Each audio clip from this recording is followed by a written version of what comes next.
Greetings, today we're gonna talk about the grenade launcher, which caught my attention after the most recent buff to it, which gave it heavy armor penetration. Let's go. As always, we are of course going to start with the stats. And grenade launcher has 400 explosive damage on a range of 7 meters, capacity of 10, 3 spare mags, and like I mentioned, after the recent buff, it has the heavy pen. Previously it only had medium armor penetration.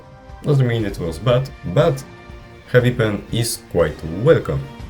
The grenade on itself, when it's not exploding, deals 0 ballistic damage, so it's all the explosive. Grenade launcher is one of those very self-explanatory weapons. It is a crowd control and a utility used for the fabricators, spore spewers, warp-ships, pretty much you name it. It is a medium range weapon because on the further ranges you have the bullet drop, which is pretty significant. And up close, the grenade will just bounce off the enemy and not explode, it will explode some further away. And like I said, it deals 0 damage, meaning you don't have any defense with this weapon up close. And now we are moving to the different fronts, starting with a Squid front, where the grenade launcher changed the least, as it was already a superior weapon there. Great crowd control, killing flash mobs in 3 to 4 shots, killing of course the overseer easily, utility on the warp ships, destroying the Tesla towers, destroying the geysers, and destroying the planes, with some effort but pretty much minimal. And it was able to kill the harvester, but now with the heavy pen buff it is way easier to do so, and it takes about a mag per each harvester, meaning it's not the perfect strategy, but it is one and it's pretty damn effective, especially if you're running with something like the supply pack. Overall, there is no flaw with this weapon on this front, and actually, if you hate yourself, you can even try to disarm the Leviathan because their guns are heavy pen. So maybe, if you hate your life, like I said, you can try to disarm them, but I don't say it's easy, I don't say it's a good idea. And now to the bot front. It was never my favorite pick over here, but it doesn't mean it's bad. The high blast radius and heavy armor penetration makes the grenade launcher ideal tool for taking down the patrols, especially packed with the medium-sized enemies. And it also means that you can take down stuff on the dropships before they even take the ground. Well, with exception of tanks, of course.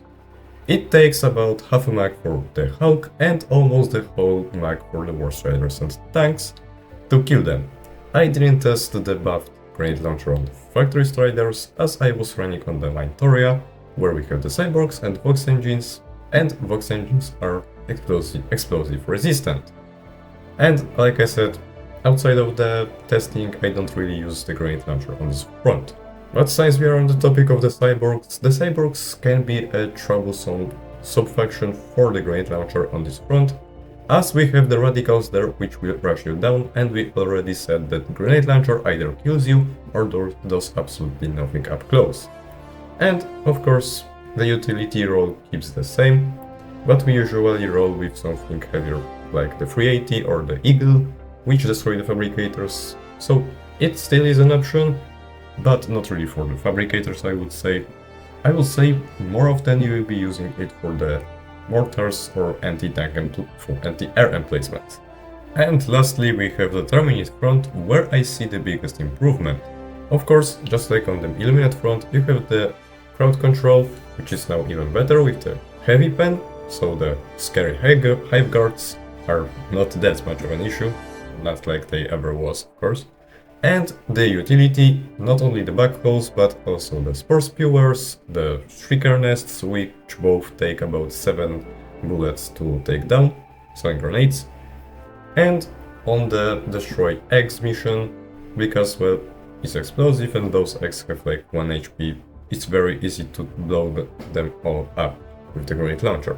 But now after the recent buff, the grenade launcher is also an anti-tank, dealing with chargers easily, with impalers also easily, even if they don't show their face. If they show, it's way easier. And dealing with the Bite Titans, maybe not the best pick, but it is a pick, and I wouldn't say it's a bad pick for the Bite Titans. And yeah, even though it's just the 3 more enemies that the grenade launcher can hit, it still opens up a lot of versatility in building your loadout, as the grenade launcher already will serve you as some anti-tank, and possibly you will not need to bring any other. Only thing, just like with the cyborgs, is that, well, it's a very up-close front, and bugs are pretty much annoying in my opinion, so if they get too close, the grenade launcher will once again get useless. And usually here we would have the equipment advisory section, but once again I would only talk about one mobility backpack and the resupply pack, so we are just going to skip straight to the outro. Yeah, it is small, I mean, one thing changed, it's just the armor penetration, but it made the grenade launcher quite significantly better, even if I didn't express it too much in the guide. But yeah, I believe it really got, at least on the back front, an S tier since now. And I'm not taking any more of your time, I will see you in the next one, Helldivers.